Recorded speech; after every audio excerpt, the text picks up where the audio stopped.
Okay? If you've watched one of these before, I like to start with a quote, and this week's is show me the incentive and I will show you the outcome. Now, what are you going to get out of watching this video? Well, I'm going to talk about house prices. I'm talking about Trumponomics and how the Donald has been in the past 7 days or so, what he's influenced and not. I'm going to talk about London. I'm going to talk about what prices are doing down there. I'm going to talk about inflation, unemployment, but most importantly, what it all means for the UK property market and prices for 2026. So, that quote that I gave you earlier, Charlie Munger, one of my favourite investors of all time, a hero of mine, it pertains towards the deep dive. I'm going to get stuck into a number of reports, including the government's Warm Homes Plan, which came out this week. I doubt you've wanted to sit and read the 152 pages that are involved in it. And the good news is you won't need to, because I'll be going into it for you. But as the calendar advances through our golden quarter at the first part of 2026, the next property business workshop is live and tickets are already selling for it. So this one's all about structure and exit, yours and others. No exit plan? Well, you go out one way or another.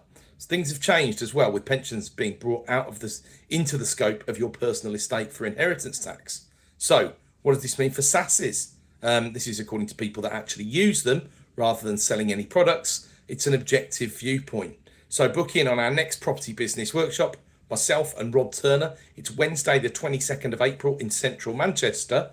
And the link is bit.ly/PBWTEN and then 10.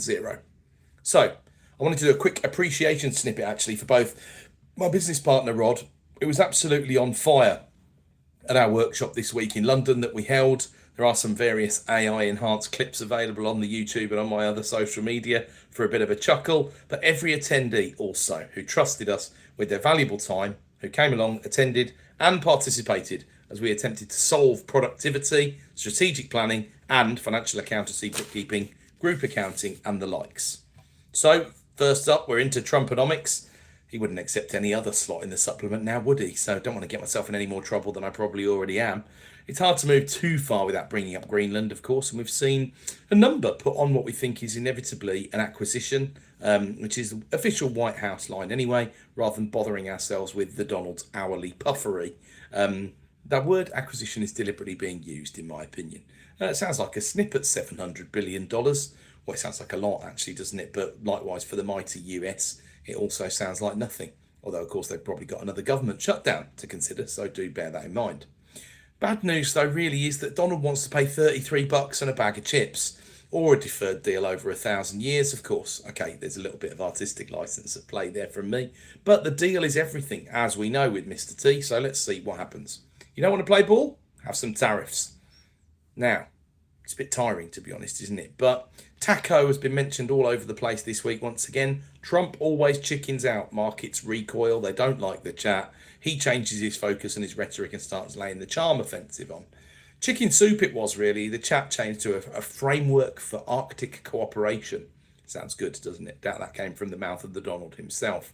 But if you're a conspiracy theorist, it offers very little offers any more fuel than Davos and the World Economic Forum. Trump was humbled, if you're a lefty, by Mark Carney this week. If you're more Trump sympathetic or Trump curious at least, he simply came into line with what Trump has been saying all along. Take security seriously instead of underinvesting in defence and relying on the peace dividend and America being the world's policeman. What do I think? Well, as usual, Trump's America is fairly easy to understand. You guys need to spend a lot more on defence. And by the way, we sell some great stuff in that department. Isn't that helpful? Now, if you go too far, which arguably he's already done, and then those countries don't buy American, well, that's backfired a little bit, hasn't it, apart from anything else? And they'd be sensible to do that. At the local authority level in the UK, they call it the Preston model, as it was coined. You know, invest locally. When you spend money, spend it locally. And guess what? That helps the local economy. Who'd have thought it? But we don't much like or trust him at the moment. But we still trust him or like him more than we like Putin or Xi, let's face it. And he knows that. He'd have to go quite a long way to go behind those two, of course. But by driving these middle powers together, as Carney coined that phrase this week, some of this definitely runs a risk of backfiring for the US. Just as the developed world has reshored some production and manufacturing, and hedged its bets against the dependency on China being the world's manufacturer, as it was when COVID came, the US actively influencing just where items get purchased from. But are they influencing it in a way they want to, or are they influencing away from themselves? That's a question in itself, right? So yields started to drift a bit on the wrong way on the back of some of the rhetoric from last week, and that also starts to impact the UK, of course, and I'll cover that later on. But the rest of the UK-centric Trump news concentrated on the critique of the Chagos Islands deal, which he's been vocal enough about. Anyway, Chris Watkin is back, and I'm excited because it's been about 4 weeks since we've had anything from Chris because of the Christmas hiatus and because the figures run a little bit in arrears, of course, as well. So it's back to our relative calm of the UK real-time property market. This time for speculation over the past month is over. The time for real stats is upon us, and I'm sure you can hear the delight in my voice. This is covering week 2 of the 2026 property market. So that is he goes Sunday to Sunday, Chris does, with his stats. So this is week ending 11th of January. So 2 weeks ago today. We managed even more listings than we did in the beginning of 2025. Just about. So far, 61,351 versus 61,161. So very, very close. But they're massive standouts compared to how many listings you normally get in the first week or two of a year. And there's obviously a bit of an overhang there from Boxing Day and those agents who decided to push the early January listing rather than the Boxing Day listing. We remember we had these headlines about record number of listings on Boxing Day as well. So that's not captured in all of this because it starts from the 1st of January, to be clear. So big amount of stock come onto the market in the past few weeks. So the glut of listings really looks back at the moment. We had a lot of holding off, but how much of it was budget, how much of it was higher value stock? We know a fair bit of it was higher value stock because the new listed asking prices were down really quite significantly at some points in the back end of last year. How about reductions then? Well, only 7.6% of homes on the market were reduced in December, and the average for 2025 closed at 12.8% reduced every month. 10.7 is the 5-year average, but that 5-year average probably needs extending, Chris, if you happen to listen to this, because I think 2021 and 2022 impacted that a little bit. So 12.5%, about 1 in 8 every month doesn't look too ridiculous to me, but it just shows you how many homes are reduced. Nearly 20,000 reductions, less than the start of 2025, which opened with 21,690, but nearly 20,000 is still a huge outlier on the upside compared to every other year since 2017. So at the start of a year, you often see these significant price gaps between asking prices of listings and sales agreed. You see the same gap again in September when the summer holidays is over. This week was no different. £423,000 average listing price, average sold subject to contract price, £346,000.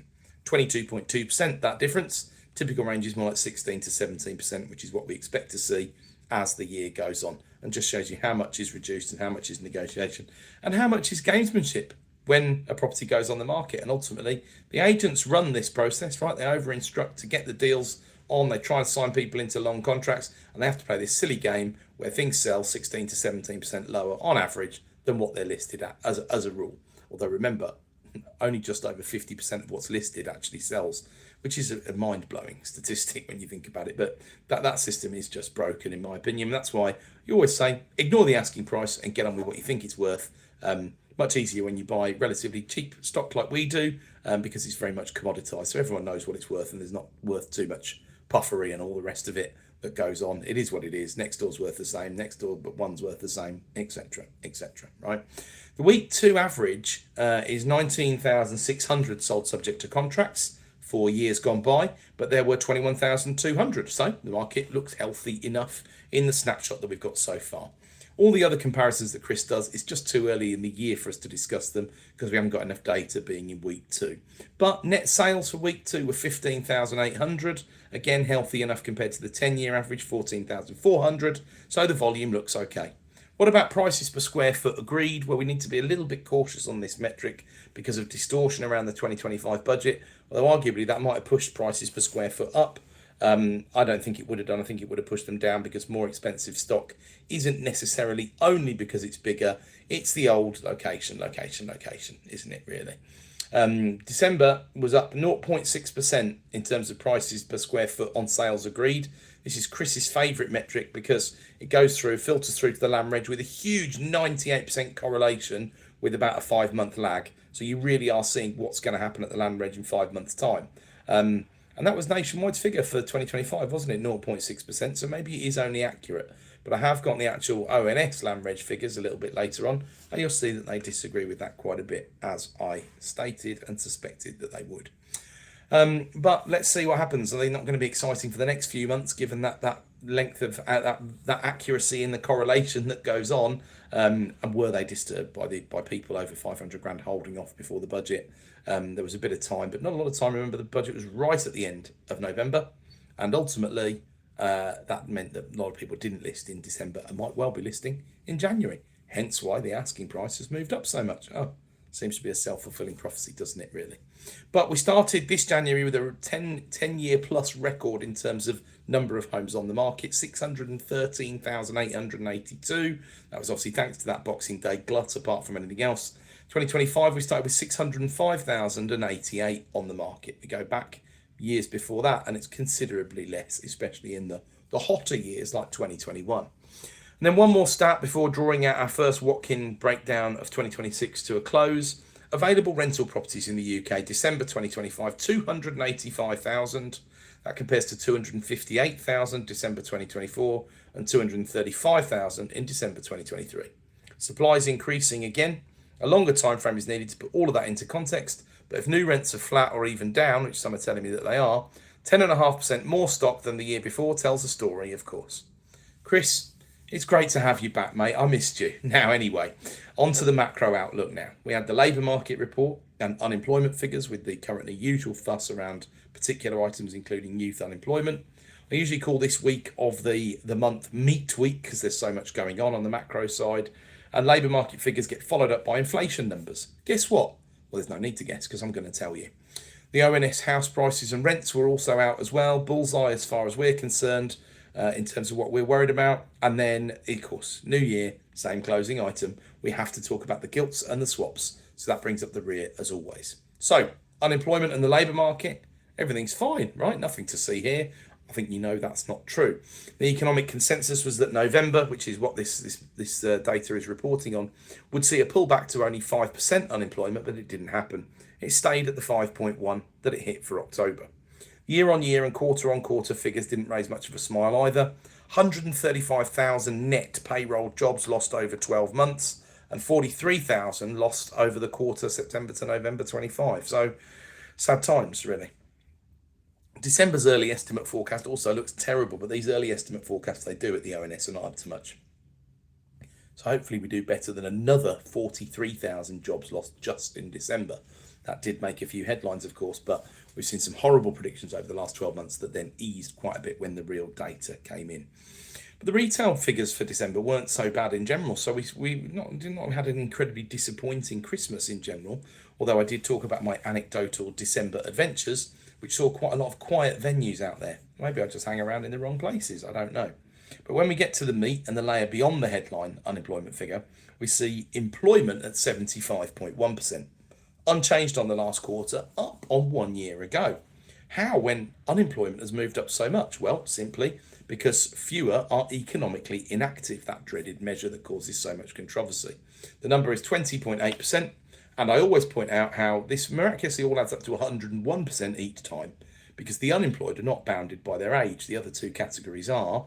It just means you're over 16 and you're looking for work. The others are bounded by the 65th birthday of the people in question, which these days is silly anyway because pension age is 67. But look, they've got enough problems at the ONS without me giving them any more, I'm sure. But what we're absolutely not at, right, at the moment, according to the Bank of England forecast, is wage rises under control. So that's where we were supposed to be by the end of 2025, if not before, and seeing a 4% print. 4.7 for November doesn't suggest we'll see a 4% print for 2025 in the end. And this feeds into the rate setters, right? The Monetary Policy Committee, they'll be considering this. So it's because of this huge gulf between private sector and public sector pay rises. So private sector 3.6%, the rate setters could absolutely get along with that one. That seems relatively in line, good bit of progression. If inflation was 2, you'd be seeing a 1.5% real terms pay rise. So even I'd be happy about that for the overall economy in aggregate. We're not seeing any of that. But he printed a massive 7.9 for the public sector. I've been into long arguments before about what needs to happen to public sector pay. Normally someone tries to shoot me when I have this conversation. They don't even wait to listen to what I've got to say. But I absolutely support it being the same as private sector pay, with the bargaining chip being public sector pension reform. So not clipping total remuneration, just having realistic pension schemes and liabilities rather than schemes that are simply unsustainable and offer incredibly bad value to everybody involved, right? There's a base effect here that the ONS promise will be phased out over the next 3 months. Basically, some pay rises were brought forward, and so there were 2 rises in 1 year, but you can still see even with 2 rises in 1 year, you don't get 3.6 and 3.6 and that add up to 7.9. So it's still rising above the private sector. But let's see when that washes out. We promise that will happen in the next 3 months. The stats that you really need to know on this stuff. Employers have a 40% average cost on top of the employee's salary in the public sector, 40, right? Compared to the public sector, 16%. So really tells you what you need to know. It's 2.5 times the extra cost to employ a public sector worker. And it's all in that pension side of things, folks, right? So inflation has hurt what should be a majestic pay increase, right? The real terms after CPIH, which the ONS prefers to CPI because it includes housing costs. The increase 0.8 or 1.1 if you take the CPI adjusted one. About half of where you'd like to be in a healthy enough economy if you wanted to have consumption growing at a nice pace, which would see GDP growing at a nice pace. Imagine that. And we also lost 155,000 labour days, working days to labour disputes in November 2025. Worse since January 2024, the previous administration. And why was it? Well, it was the doctor's strike, which we'll all remember. Bit of a step backwards there. But quietly hidden in the data, there is a little reason to maybe be a bit cheerful. So let's make the most of it. 10,000 more job vacancies over the quarter. And that represents the best of the basically flat last 6 months after vacancies have cratered post-COVID. So better up than down. And then the inactivity rate being down 0.2 over the quarter, you could argue you could take that off the unemployment rate to get a true picture. Well, 5.1% unemployed in November would be equivalent to 4.9 in August, because that 0.2 you've brought away from economically inactive. But of course, they're then seeking employment, but they've got to find a job, right? So it's a reasonable methodology. However, August number was 4.8, not 4.9, so it's still getting a little bit worse. Economically inactive, what did that split into, by the way? Students, historically the biggest category, but not anymore. Long-term sick, now the biggest category. Looking after the home or retired early. And out of interest, of those 9+ million people that shake down into that age bracket, into those categories, 2.8 million long-term sick, 2.5 million studying, 1.7 million looking after the home, and 1.1 million in early retirement, although quite a few have been pushed back into work after COVID due to the adjustments in the cost of living that they hadn't necessarily seen coming. So still, the unemployment rate in August was 4.8, as I say, so however you slice that lemon, it's still coming down to the employer's national insurance shock of October 2024, right? Labour absolutely have to be held to account for not creating enough jobs or destroying too many, or both. The moves around the minimum wage for young people have destroyed youth employment. 16 to 24 sitting at 15.9%. That doesn't count sick. It doesn't count looking after the house. It doesn't count students. That's 38.6% more. Of course, many of them are students, and that has been the push. But still, if we appreciate only 51.7% of 16 to 24s are in work, so we're not talking about 16 to 18, we're talking about 16 to 24s, right? Roughly half of 16 to 24s being in work probably doesn't feel as healthy as it should do. It certainly doesn't sound particularly healthy to me. So limited reasons to be cheerful. I highly doubt private sector vacancies are up, actually. So this 10,000 increase in vacancies, jolly good. But is it private sector or public sector? The ONS don't go into that level of detail in their reporting. You have to go deep into the source data to get it. Public sector has done markedly worse than the headline figures, because the public sector has been propped up by the funding that comes from the private sector, of course, right? So Bank of England's initial analysis, so all these job losses, there are more job losses than that because the public sector has added jobs, is what I'm saying, to be clear.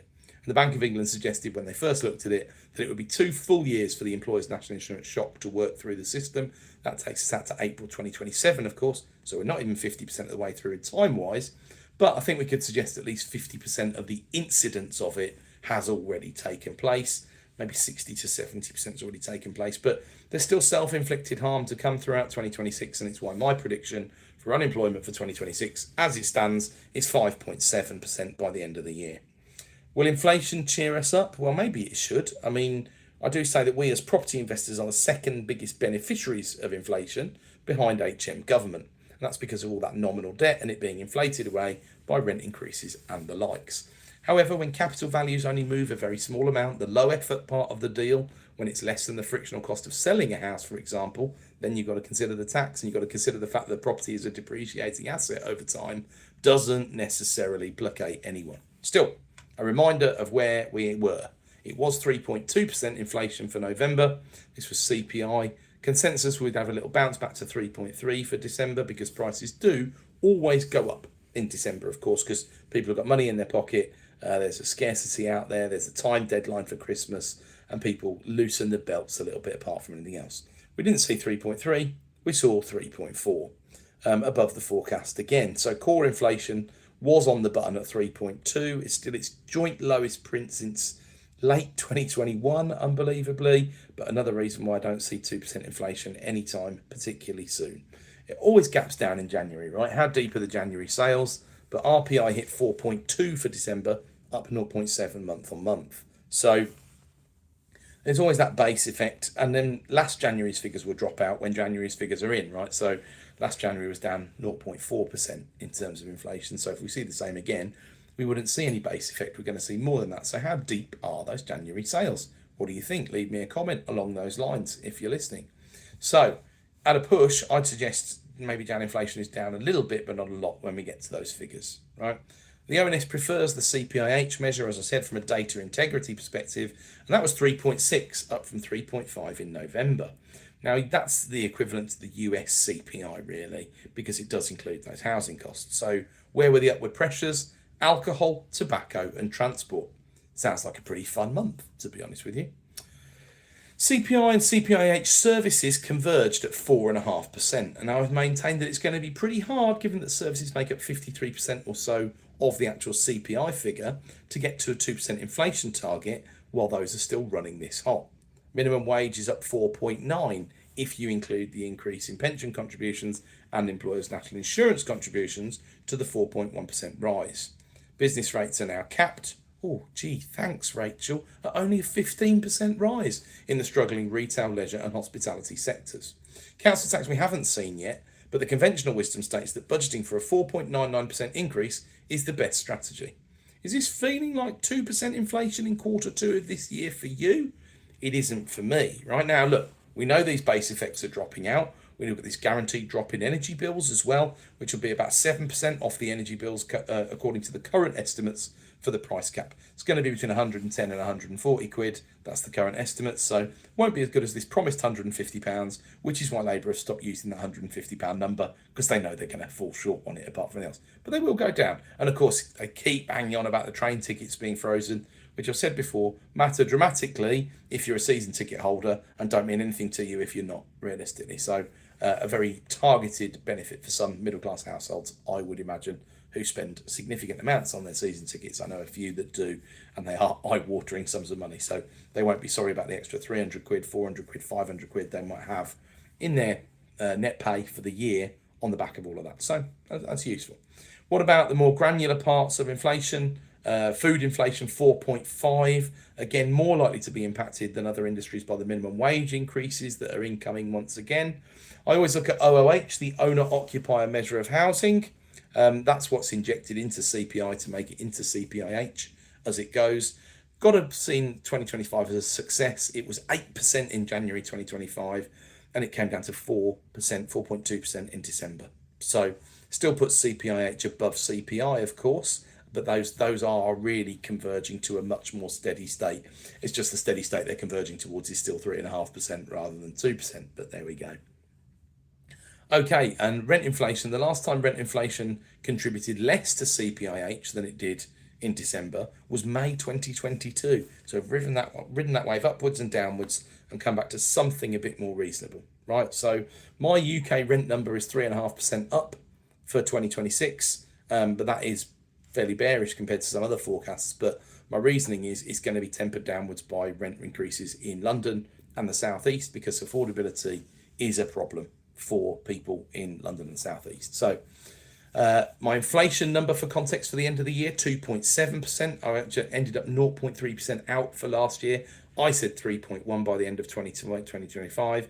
Many people said something starting with a 2, including big forecasting houses. So once again, the inflation hawk over here, Mr. Propenomix, was right.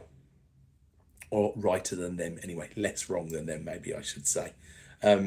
So I was at 3.2 in November as well. I thought I might hit it smack on if I was lucky, but it didn't look like it for a December month. But there we go. Back to target, low 2s, 2%. The Bank of England keep telling us Q2 2020. Well, we'll see if they've modified that prediction when we get to the next meeting with an inflation report, which is February's meeting, early Feb's meeting. So only a week or so away, week and a half away from that meeting as I'm recording this. Let's see. I suspect they might have tweaked that back upwards a little bit, having seen the recent inflation numbers. But let's see. What about house prices in some detail then? The index that never makes the headlines, but the only one with all the real data and the transactions, right? The number, November 2025, is still where the ONS has just calculated for pricing, and then rents are December 2025. Always a little bit confusing, this report, but I always try and make that qualifying point. What did the ONS say? 2.5% up year on year, up from 1.9 in their October figure. My estimate has been more like 1.5 from the Watkin data in the middle of last year, but I definitely over-egged it with my forecast of 3.75%. But who knows where the final print is going to end up. What am I predicting for this year? A pretty meagre 1.5%, folks, I'm afraid. But again, higher in the Midlands and the North, and tempered by a London market that will be continuing to struggle. Probably find its bottom at some point this year, you would think. The ONS have prices down in London, so do all the other indices over the course of the last 12 months. But you've got a huge supply gap coming up because, well, we'll talk about that when we talk about the Mollior report. Let's leave it till then. Their rents are much closer to real time, as I say. So up 4%, down from the 4.4% November print. So very much in line with the OOH figure that was talked about in the inflation report. The ONS, why are their numbers better here? Well, they have 550,000 rents that they consider. Everybody else who analyses rents just talks about asking price rents. So pretty useless to a large extent, right? They had London rents going up 2.1%, and the North East leading the charge at 7.9% upwards. Welsh rents are leading the nations as a whole, with the same price actually as Northern Ireland, although the Northern Ireland figures are a few months old, so I don't talk about them very often because they're pretty much in the past. But they both printed 5.7% up for the year. And Scotland still adjusting after the rent cap days, although there are questions over the Scotland methodology, which I'll talk about in a bit. But they still printed 2.8% up on the rents. But what about the capital values? Well, Scotland's leading the charge at 4.4% up on capital values. So you'd think dropping yields in Scotland. England at 2.2, Wales at 0.7 in the same time period. So why the gap between Halifax Nationwide and the ONS, right? Now, it's often observed that the two biggest industry indices are more predictive and reflective of real time and what's going on in terms of what's being agreed, not in terms of what transactions are completing. And that's why there's usually a 5 to 6 month lag when people show the ONS and the Halifax and the Nationwide indices on the same graph, right? Now, the ONS, as I say, is the only one who's got all the data. So they're the ones that I trust in terms of what's really happened from an academic viewpoint. But Halifax and Nationwide are still useful for a nowcast or a real-time take. They're both big businesses. Obviously, they both do a reasonable amount of volume. So there'll always be a bit of a difference. We also know much more about the ONS methodology and much less about the methodology of Halifax and the Nationwide, because some of it is obviously commercially sensitive. Apart from else, they wouldn't want someone else just replicating all of their data, although obviously they've got internal data that would be very difficult to replicate. But we know that lots of more expensive houses weren't selling. We know that they were held off the market in the first place. And with that in mind, perhaps the Halifax and Nationwide prints were falsely low. I don't know. Perhaps they were. It might be fair to say I'd rather use the ONS prices, as I always say. Always held to account by the ONS prices. The ONS in November saw London prices down 1.2% on the year. North East up 6.8% on the year. And it's just typical high to low, North, Midlands, South, right? Cheapest regions to most expensive. But London was the only region printing a negative. England's average rent now £1,424 per calendar month, up 3.9 on the year in England, just above inflation. Wales £822, Scotland £1,018, although the ONS did reveal that this is on new rents in Scotland, although they did use or make some moves to use in-tenancy rent increases from September 22 to March 2025.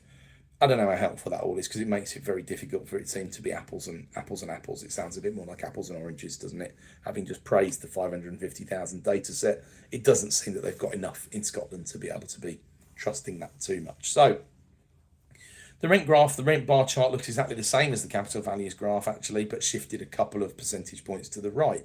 So the North East, I told you already, 7.9% up. London's 2.1% increases in rents. The next lowest to that was the Southeast at 3.8. So yields are still increasing, right? As the market continues on its quest for some element of equilibrium. Never going to happen. An adjustment of balance after the 2022 disruption and the renormalization of the interest rate, or whatever we want to call it these days. So no real new trends to draw from any of that. It's more of the same, but I like to know the actual numbers. And thanks for staying with me. Hopefully you want to know them as well, and that's why you're here. So what about the gilts and swaps? Because this is the week where the market's jerked back from the 200 billion in bond announcements from Mr. Trump. Right, remember his purchase of these mortgage-backed securities that I talked about last week. He waves, kicking and screaming. He's one-trick tariff pony, does what he does. He's done at points throughout the last year or so.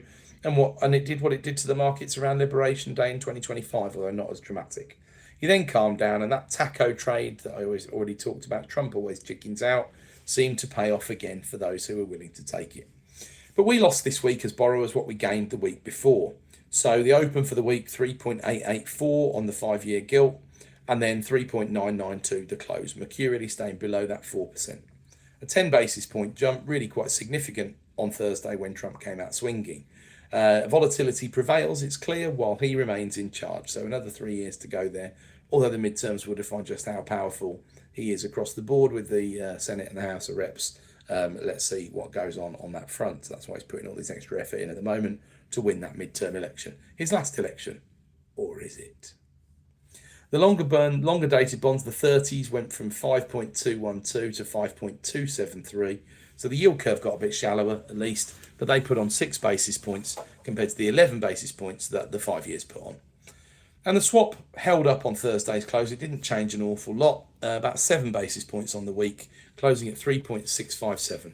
So the flex really plays out in the discount to the gilt first and the sensitivity to the gilt yield second, right?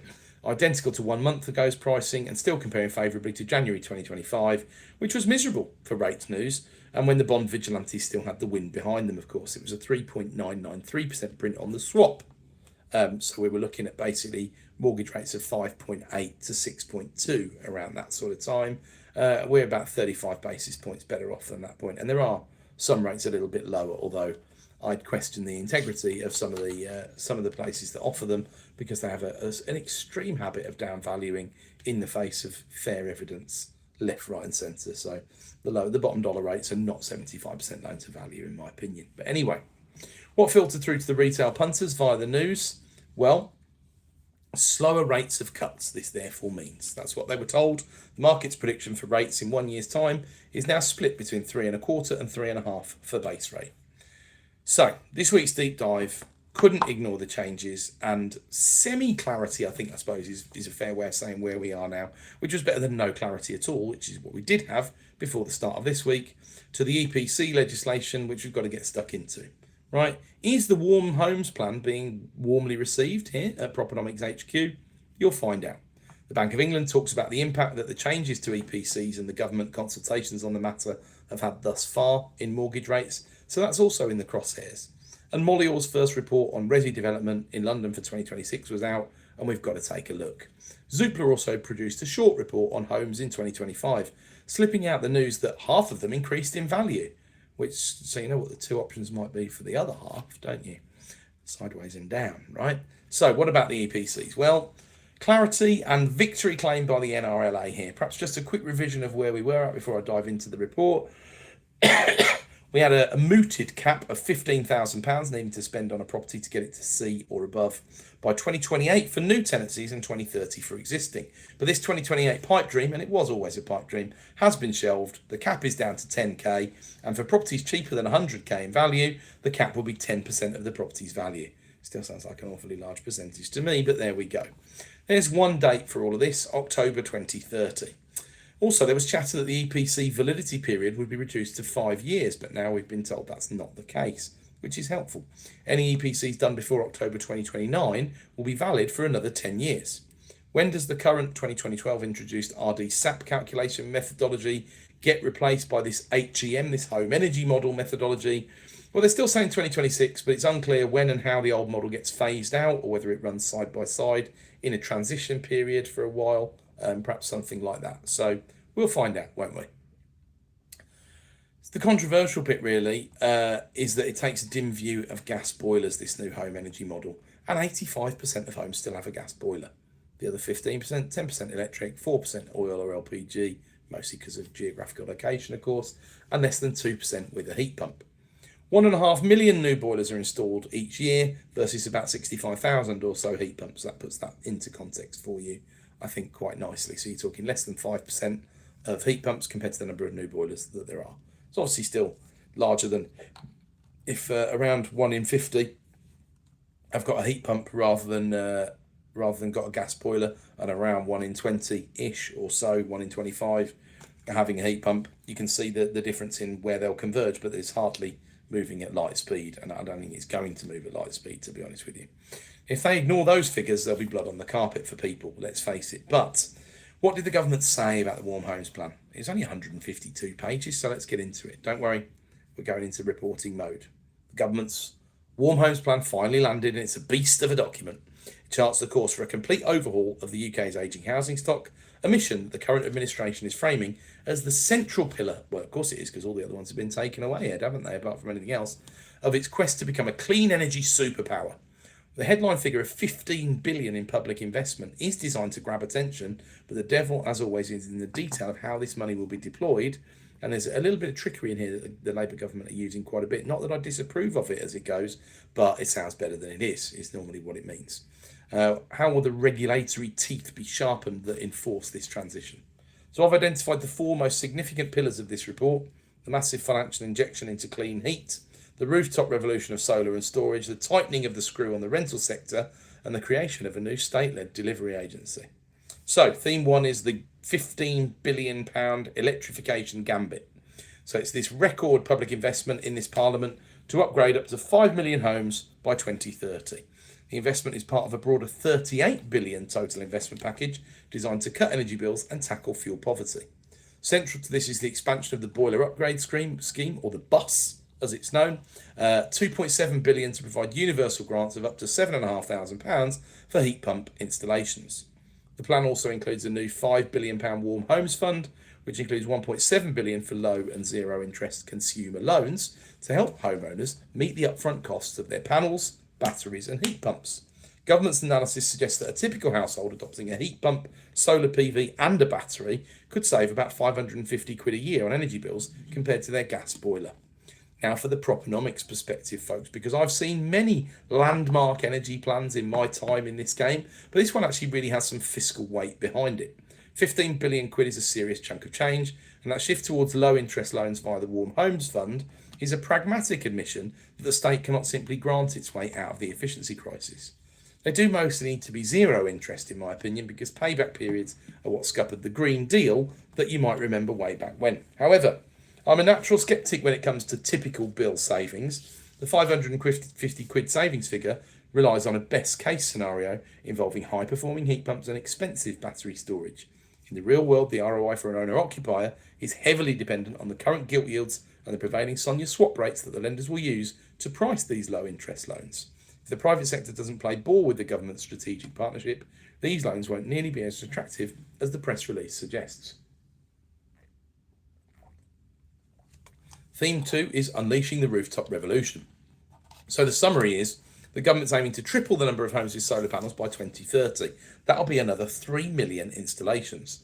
The rooftop revolution is a core component of the plan to reach 45 to 47 gigawatts of solar capacity by the end of this decade.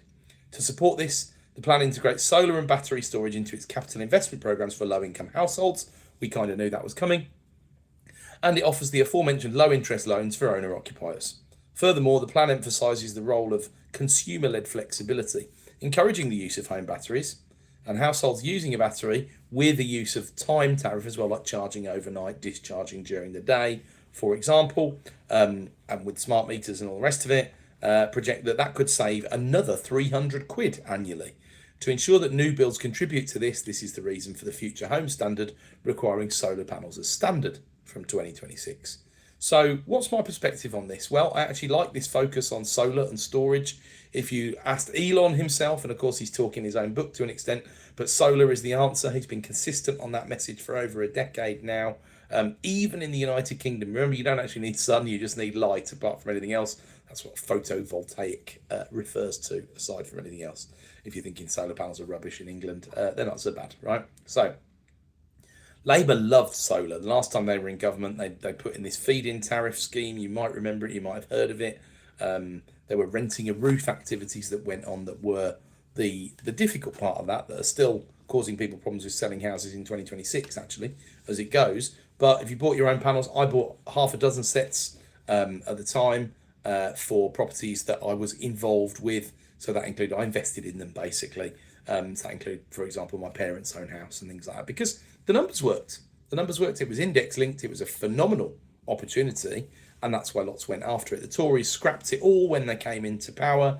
There's an element of the austerity argument to that, of course, but it did seem more political than sensible to me. Had they cracked on with that, then when we got to 2022 and we had a serious energy supply crisis, we might have been in a far better place from an energy security perspective, which obviously has nothing to do with net zero, but ends up being the same argument, right? Now, the policy for years has obsessively been fabric first, insulation, windows, important but boring for investors, really. Solar plus storage is where the real market is moving. By 2030, a home without a battery could be a stranded asset in the rental market, certainly in parts of the country. But my concern here is the supply chain, because this plan targets 180,000 new jobs, but we are currently facing a massive skills gap in the MCS accredited installers. If you want 3 million solar arrays on roofs, you need a literal army of electricians. Without them, then the upfront cost will be driven by labour scarcity, regardless of how cheap the panels are, right? I suspect the 70% UK-made target for heat pumps sounds a bit more like political posturing than actual industrial reality to me. I'll bet the unders on that one, Ed, if you don't mind, if we're going to have a bet. But as usual, this time frame won't happen either. But the real savings and the leap forward in battery tech since the last Labour administration are two very relevant factors. And people are also going to remember in their minds, they're going to remember 2022 and the energy bills and the government energy guarantee and all that concern that it caused them, which is going to mean they're going to be more sympathetic to hedging strategies against future bills, including solar panels, right? I am wondering in the back of my mind just how long it'll be before the overnight rates start to creep up because of the amount of take-up. Greg Octopus probably has a fantastic handle on this, but it might be commercially sensitive information because I can't find it anywhere. So, but it has to be to do with supply and demand. Let's face it, if you've got 3 times as many people or 10 times as many households using overnight electricity, the price of that overnight electricity is not going to be as cheap as it is today, is it?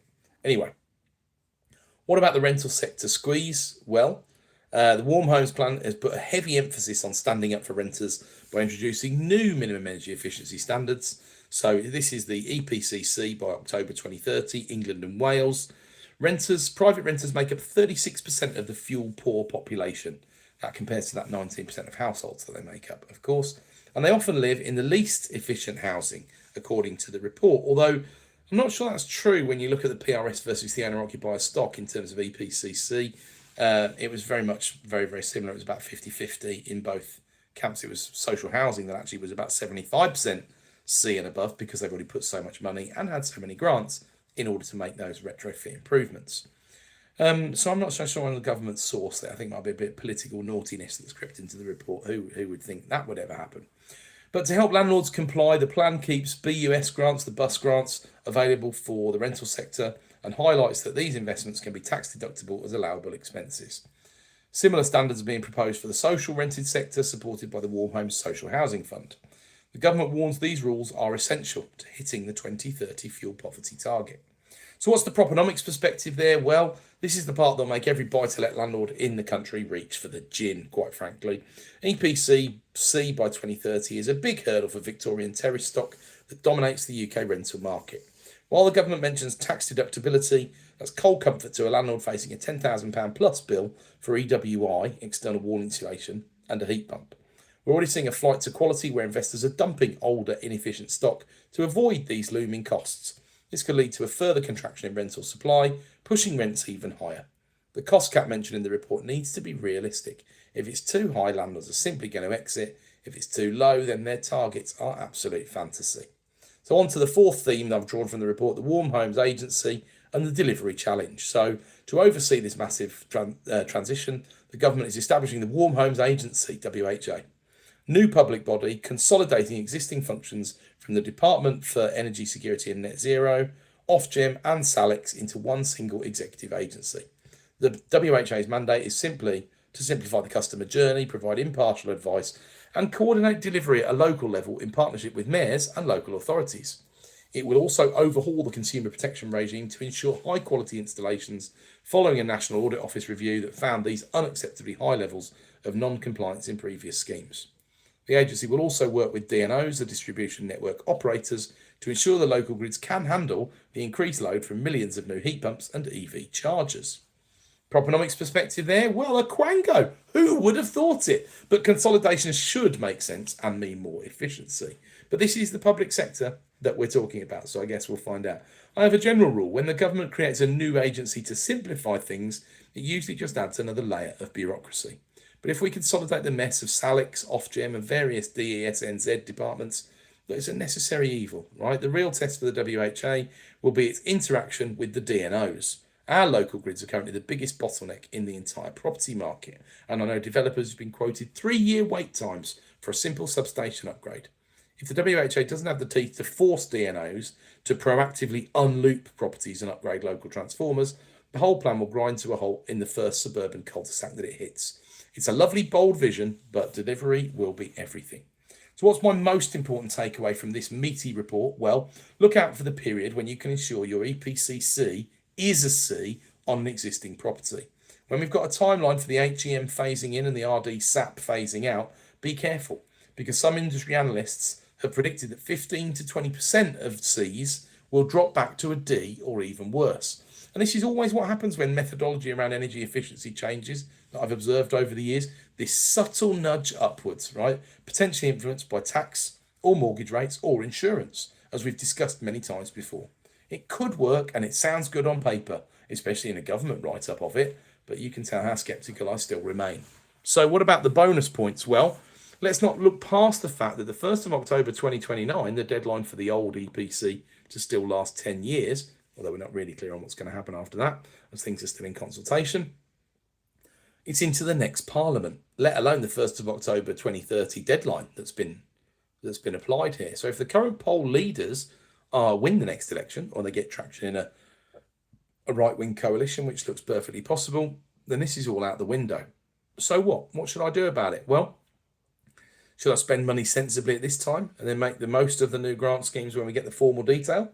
Look, chucking £10,000 a property in early on is definitely not going to be the dominant strategy here. Check carefully how the fabric improvements like windows will impact on this 10k cap.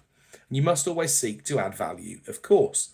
Most of all, having already been through a 7-figure grant-funded programme of improvements across our portfolio, look after the tenants and make sure the installers do too, because they move on these jobs at a rate of absolute knots because they're working on fixed prices and they leave far too much mess behind apart from anything else. Collaborate. Don't fight. Gently point out with the tenants. You've got to work with the tenants here, right? If these upgrades aren't done, it won't be a viable rental property in a few years' time. And the vast majority understand that's not a desirable situation. So, moving on with the Bank of England report now, the irresistibly titled Product Innovation in the UK Mortgage Market, the Case of Green Mortgages. So, first theme in this one is the emergence of the green discount.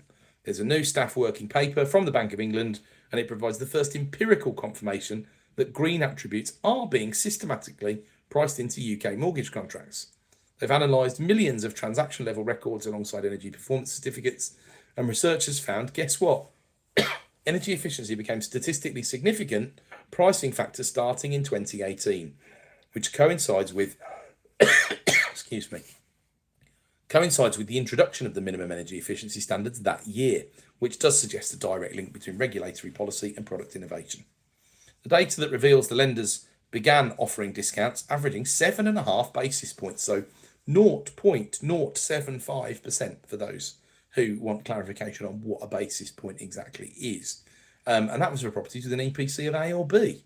So this spread is not static, it's dynamically responding to macroeconomic shocks. So for example, when the energy price surge came in 2022, the green discount actually got bigger and widened to 15 basis points or 0.15%. So the findings suggest that banks are treating energy efficiency as a genuine risk factor, offering cheaper capital to borrowers who purchase homes that are insulated from utility price volatility. So, what's the Propenomix perspective on that bit? Let's get this academic politeness out of the way. The headlines will scream that banks are paying you to go green, but let's look at the actual numbers. 7.5 basis points on an average mortgage is frankly a rounding error. £200,000 is the average new mortgage in the UK. We're talking about saving 150 quid a year. So 12 quid a month or something like that. Not enough for a dinner out unless you live on your own, let alone to incentivise a homeowner to spend 20,000 quid on external wall insulation and a heat pump. But what's really interesting here is the timing. The banks didn't move a muscle when the Paris Agreement was signed in 2015. They only started pricing this in when the government threatened landlords with MEES in 2018, or MEES, and when gas prices went through the roof in 2022. There's no altruism here, it's just risk management dressed up as marketing.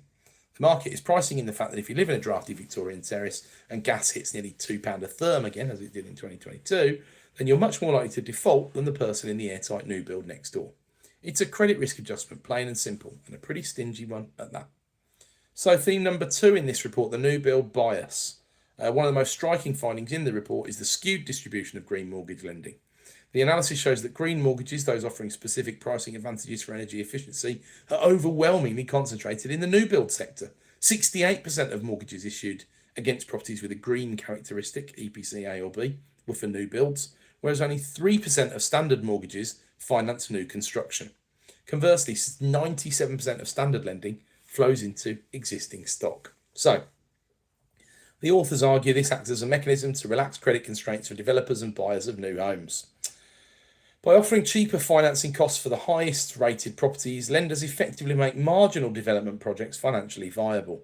This suggests that the primary economic impact of green mortgage innovation in the UK has been to stimulate the construction of new housing supply rather than encourage the retrofitting of the country's existing ageing housing stock. And this confirms what I've suspected for a long time, really. Green mortgage is largely just a rebrand for new build mortgage. If you're buying a shiny new box from a volume house builder, you automatically qualify for the cheaper rate because modern building regs force the EPC to be an A or a B. If you're buying a character property that actually needs retrofitting, you're literally and financially left out in the cold. The authors claim this stimulates construction and perhaps on the margins it does help developers to shift units. But for the wider property market, this is a distortion. It's a two-tier financing system where the assets that needed the most investment, the older stock, are the most expensive to finance. We're essentially subsidising the easy wins. If the banks and the government were serious about decarbonisation, they'd flip this on its head and the 15 basis point discount would be to the person who was improving a D-rated property to a C, rather than the person buying the turnkey new build that was going to be built anyway and building reg standards. Show me the incentive and I'll show you the outcome, as a great man once said in this week's quote. So, theme number 3, the regulatory club. Well, the report delves into the extensive margin of product innovation, essentially asking which banks are bothering to offer these green products. The data indicates a clear divide. Innovation is concentrated heavily among large, systemically important institutions and publicly listed banks. These are the lenders subject to the most intense scrutiny from the PRA, the Prudential Regulation Authority, and the Financial Conduct Authority, the FCA, as well as pressure from shareholders regarding ESG commitments. Smaller, non-systemic lenders have been much slower to adopt these pricing structures. The authors propose a pressure channel, suggesting that big banks offering green discounts is a strategic move to manage regulatory expectations and signal their compliance. By proactively pricing green attributes, these large institutions effectively lower their own cost of capital and they preempt potentially costlier regulatory interventions down the line. So what's the Propenomix perspective of all of that? Well, this is the tick box economy in action, right? The big boys, Lloyds, Barclays, NatWest, etc., have armies of compliance officers and ESG committees. For them, shaving a few basis points off a mortgage rate is a cheap way to produce a glossy sustainability report and keep the regulators off their backs. It's just a marketing expense. The smaller challenger banks and building societies, who often offer the most competitive standard rates, aren't playing this game because they don't yet have the same gun to their heads. They're looking at the new raw swap rates and credit spreads and deciding that the greenium, as it might be called, just isn't there yet. It tells you that this market isn't being driven by consumer demand, it's being driven by the Prudential Regulation Authority and the optics of being a responsible lender. Until the capital markets just start genuinely pricing green collateral differently, giving banks cheaper wholesale funding for green loan books, this will remain a game for the big listed players looking to polish their ESG credentials. Okay, moving on to Molior's 2026 January efforts on their first report of the year on residential development in London. Then, so theme number 1 is the construction cliff edge. So Molior paint a stark picture of London's residential development sector entering 2026. You cannot deny the headline figures. Private construction starts have collapsed by 84% over the last decade. In 2015, developers commenced work on 33,782 private homes in London. In 2025, 5,547. While the final quarter of 2025 showed a small uptick, 2,294 starts, which was an improvement on the dismal 882 that were recorded in quarter 2 of 2025, the aggregate trend is obviously overwhelmingly negative. Compounding this issue is the prevalence of the zombie site. At the end of quarter 4 2025, construction had effectively halted on 5,009 homes across 51 separate development sites. Molior notes that these sites are typically padlocked because the main contractor has gone insolvent due to rising costs, or because the developers deliberately pause work in the face of a weak sales market. So what's the Propenomics perspective? Well, as always, I want us to be clear about what we're looking at here. This isn't a softening or a correction. It's a full-blown capitulation of supply. 84% drop in starts over a decade is not a cyclical dip, right? It's a broken transmission mechanism, and the capital has effectively stopped building private housing. The halted site statistic is particularly nasty. Padlock on the gate means that insolvency, but the inflationary environment that we're in now means replacing them costs significantly more than the original contract sum that was agreed. That destroys the GDV instantly, or certainly the profitability of the project. I've been warning about this for years. The toxic cocktail of spiked material costs, labour shortages, and the cost of debt, thanks to those unyielding SONIA rates, has made building in London a fool's errand for all but the most capital-rich players. If you're holding land and hoping for a contractor to miraculously lower their price, you are dreaming. This is the supply crunch we predicted, and it's going to put a rocket under rents and eventually values, simply because there'll be nothing left to buy. Nothing new to buy, I should say. Theme number 2 is the fantasy of government targets. So the disparity between political ambition and market reality has never been wider. The government set a target requiring 22,000 starts per quarter to meet housing needs. Against this, the actual pipeline is failing spectacularly. Molior's analysis of the 37,388 private homes currently under construction means a massive shortfall against the government's 2-year London target. Specifically, the completions shortfall stands at 161,947 homes. That's a 92% failure rate against the target. The report bluntly states that government targets are impossible to achieve. Looking ahead to 2027 and beyond, the forecast supply is a meagre 14,053 homes. It's a tiny fraction, it's just 8% of that 176,000 home target that was set by the policymakers. So what's the Propenomics perspective on all of that? Well, I have to laugh, otherwise I'd cry. A 92% shortfall. In any other industry, if you missed your KPI by 92%, you wouldn't just be fired, you'd be investigated for fraud. Yet in UK housing policy, it's just another Sunday. We need to stop treating these government targets as serious metrics, because they're not. Their political wish list is detached from economic reality. You cannot regulate supply into existence when the viability equation is broken. The planners demand affordable percentages that don't stack up. The tax regime punishes the investors who fund the early stages, and the cost of finance remains punitive. The result, a completion forecast for 2027 that sounds like a rounding error. And this is the macro reality. The government is shouting for 22,000 homes a quarter, the market's delivering less than 3,000. The gap between rhetoric and reality is now a canyon. And so for the savvy investor, this screams scarcity. So what do you do about that? Well, if you own a quality asset in London, hold on to it with both hands. The cavalry is not coming to save the new buyers when it comes to supply. So the next theme is the death of the SME and the rise of the oligopoly. So in summary, the Mollior report identifies a structural shift in the London development landscape that won't surprise anybody. It suggests the market is moving towards this natural oligopoly. The barriers to entry for new or smaller developers are just insurmountable. The barriers include elongated timeframes that require a patient balance sheet and expensive construction methods that heavily favour economies of scale.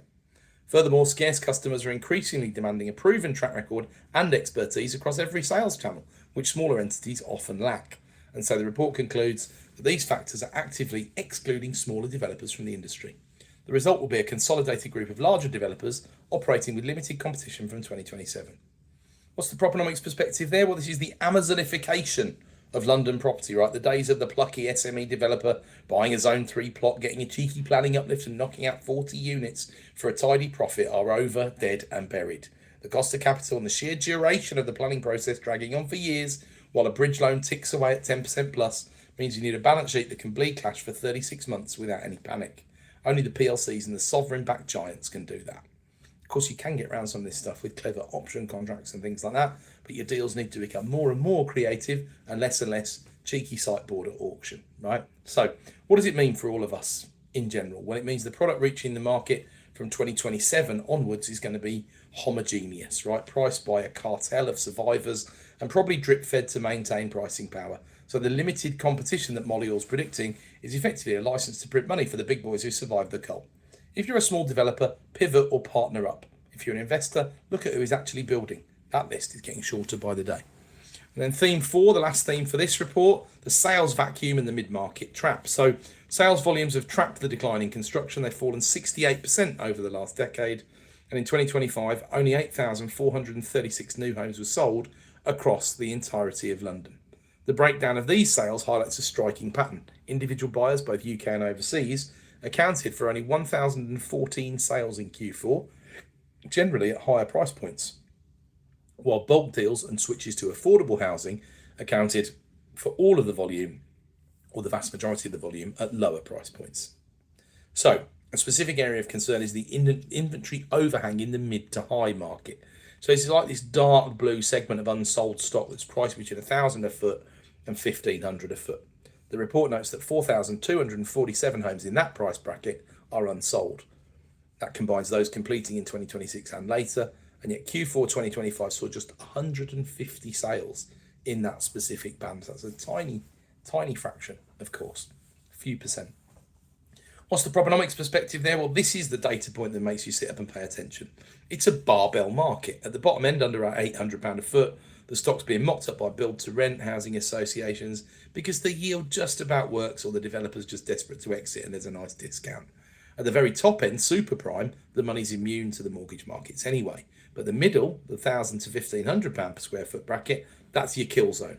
That's where the upper middle class professional or the small scale investor used to buy and then just wiped out by interest rates and tax changes. Selling 150 units in a quarter against an overhang of 4,000 plus is no shortage of catastrophic, right? There's decades of inventory at the current absorption rates. It's going to take 33 quarters, to sell all of that. I mean, it's a nightmare, right? Complete nightmare. So if you are holding stock in that premium but not prime bracket, particularly in zones where the international bid has dried up, you are in trouble. We are likely to see aggressive incentives, bulk disposals, or sites just being mothballed until the world changes. The normal UK buyer is absent, and until rates come down significantly, the £1,200 per square foot flat in a tower is just going to sit there empty. Now, Zoopla bring up the rear with their alternative analysis snapshot for 2025's figures. Now they're in. Half of homes increasing in value. That was me trying to sound as hopeful as possible because I'm just hearing that half homes aren't increasing in value, of course. A little bit of glass half empty, glass half full there, arguably. But theme 1 in this report, the great regional decoupling. So you probably know what's coming here, but in summary, the 2025 housing market from Zoopla revealed a stark regional hierarchy rather than a uniform national picture. 50% increased in value. The distribution of that 50% is, guess what, heavily skewed towards the north of the country. Northern Ireland, the standout performer, 94% of homes in Northern Ireland went up in value, averaging a gain of £14,200. So it's really significant because house prices in Northern Ireland are not expensive, although they're getting more expensive quite clearly. This momentum extended to Scotland and the North West, which together accounted for the entire top 10 list of local authorities with the highest proportion of rising values. Renfrewshire in Scotland took the top spot with 95% of homes rising in value, closely followed by Glasgow, 90%, and Chorley, 88%. In contrast, the market in southern England has cooled significantly, with the northern regions seeing more than 70% of homeowners recording gains in general, compared to much lower confidence in the south.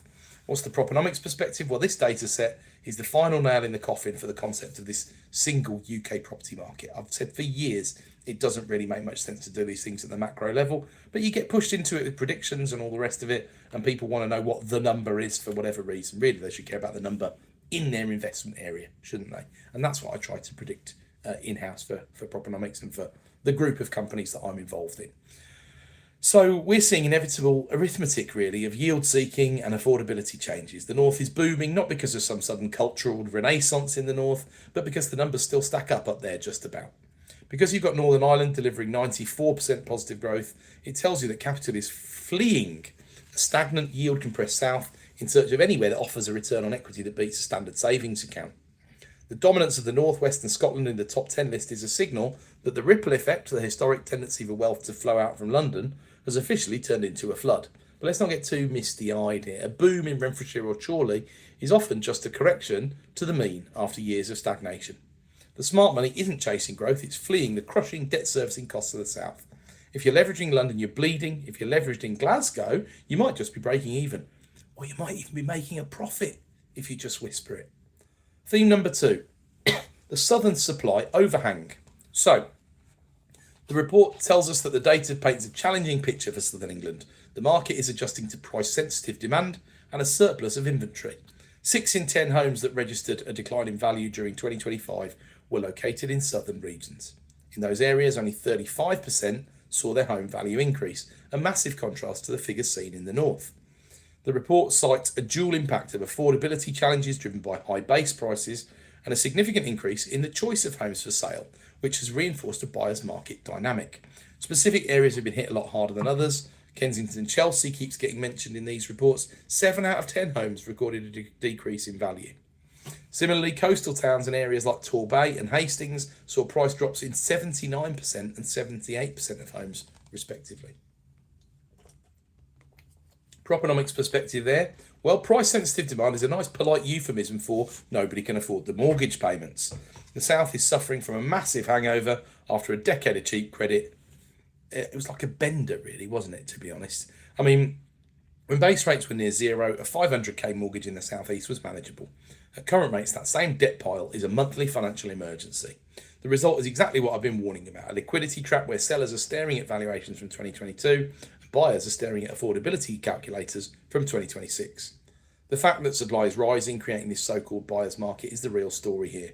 It suggests that the holding power of southern owners is cracking. People aren't just selling because they want to move, they're selling because the cost of capital has finally outpaced their ability to pretend everything is fine. The stat about Kensington and Chelsea is particularly telling.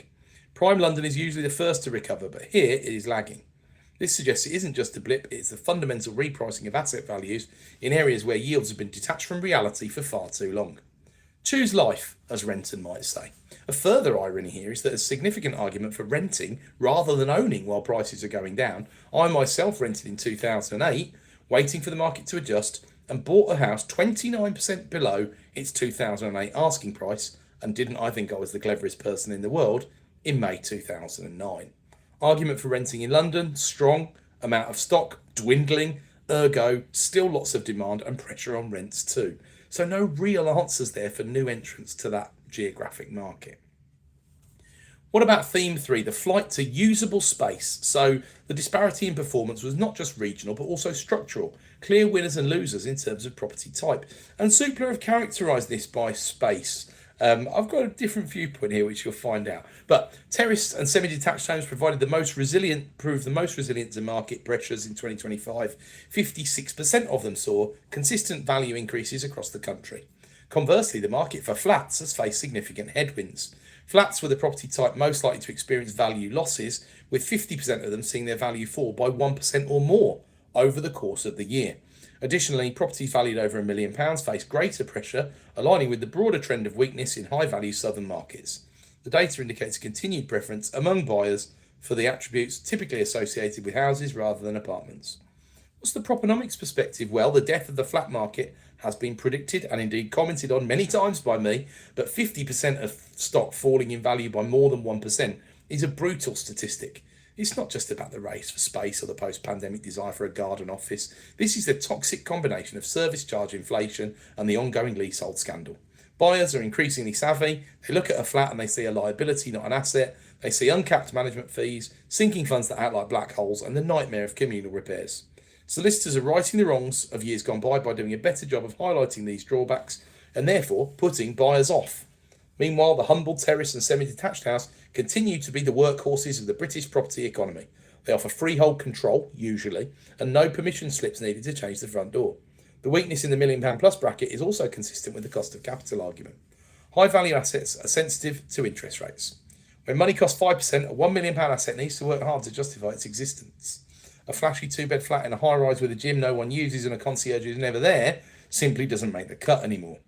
And then the last theme of this report, the fallacy of the national average. So, the headline might read that half of homes increased in value. The underlying numbers suggest it's a market largely treading water, which I guess it does, doesn't it? 50-50, half went up, half didn't go up or went down. So, across the UK's 30 million homes, the average overall price change was a modest increase, £2,300. While 15.2 million homes saw gains averaging £9,900, 9.1 million homes lost value, with an average loss of £10,800. A further 5.6 million homes remain broadly static, fluctuating within that plus or minus 1% range. This is all on Zoopla's figures, of course.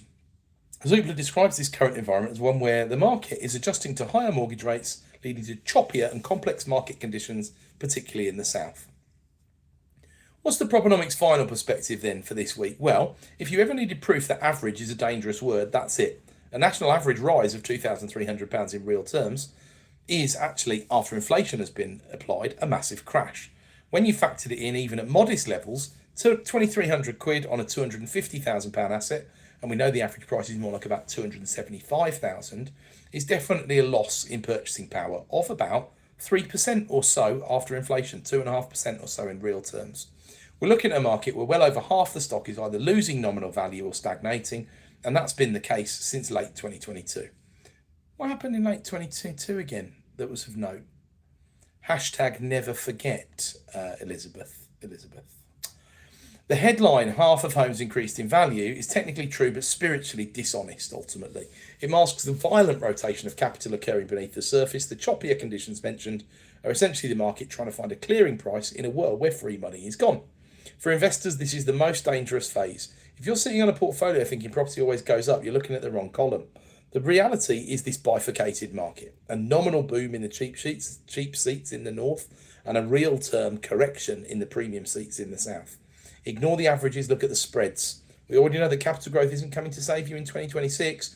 I'm still long-term bullish, but remember Keynes also said, in the long run, we're all dead. So, on the back of an amazing property business workshop this past week in London, tickets for the next one are now live. And firstly, after much demand and many DMs, we go where the action is at the moment, to the north, to Manchester. This workshop is in huge demand as we talk about exits. We talk about tax, risk, deal structuring and exit options. Not just for you, but for those who you inevitably will be dealing with to buy assets, portfolios, companies and the likes from. Can you help with their exit? I have over the years, often because they have no real formal plan of their own, and added massive value getting deals over the line. So, we've always got our real life case studies with our own experiences in, and we close with a no holds barred Q&A. Anything individual you've got to consider, or get yourselves a VIP ticket and join us for dinner in a smaller setting with an opportunity to discuss any specific roadblocks or issues in your property business at the moment. Our VIP dinner was absolutely incredible this week and we got some superb feedback. The upgrade is well worth it. So book your super early bird tickets. You get a genuine 20% discount off the face value of the tickets. It's for Wednesday the 22nd of April. It's central Manchester and the link is bit.ly/PBWTEN10. So, but above all, please remember to keep calm, always listen to or read the supplement and carry on. There will be opportunities abound this year and towards 2030 and beyond. The landscape has been set for a surefire bull run. Capital growth looks set to remain slow-ish at the moment, although if you're in the right part of the UK, you will be well looked after by the combination of that plus inflation. But the big bull run needs a bit of runway first. Although let's see what the FCA and the PRA do around easing those lending requirements again for the self-employed. But let's all have an amazing golden quarter together. It's a case of here we go, in my opinion. Thanks for tuning in, folks.